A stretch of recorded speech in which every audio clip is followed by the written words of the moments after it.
जय मसीह की। स्वागत है क्राउन सीकर्स में, जहां हम प्रभु यीशु मसीह के अनुयायी उसके वादे के मुकुट की यात्रा पर साथ चल रहे हैं। आज हम पहुंचे हैं अपनी श्रृंखला के दूसरे अध्याय तक, मत्ती रचित सुसमाचार अध्याय 2। आइए देखें, जब शैतान अपनी चालें बुनता है तब भी कैसे परमेश्वर की योजना उससे कहीं ऊंची और अटल बनी रहती है।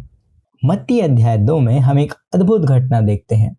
पूर्व से आए कुछ ज्योतिषी एक विशेष तारे के मार्गदर्शन में यहूदियों के राजा को ढूंढ रहे हैं। वे तारा उन्हें बैतलहम तक ले जाता है, जहां वे बालक यीशु के चरणों में गिरकर उसकी आराधना करते हैं, सुनहरी और सुगंधित भेंटें अर्पित करते हैं।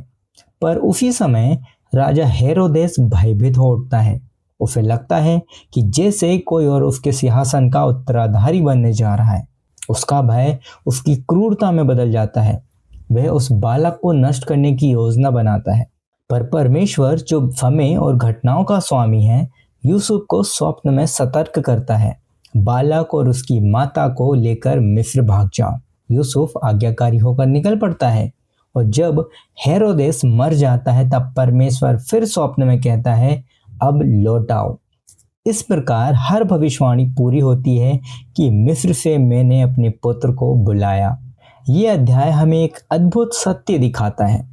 कोई भी शक्ति, कोई भी राजा या भय परमेश्वर की योजना को रोक नहीं सकता।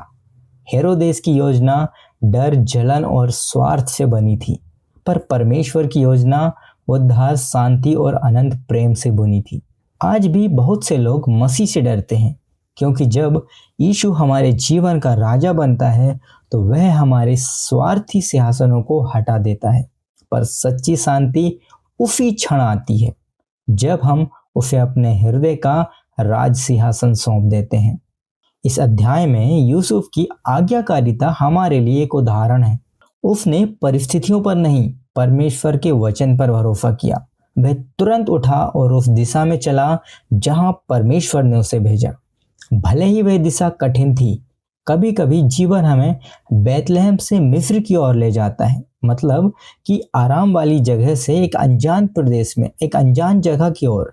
पर याद रखिए, जब परमेश्वर ले जा रहा होता है तो उसकी हर दिशा, उसकी हर योजना का हिस्सा होती है।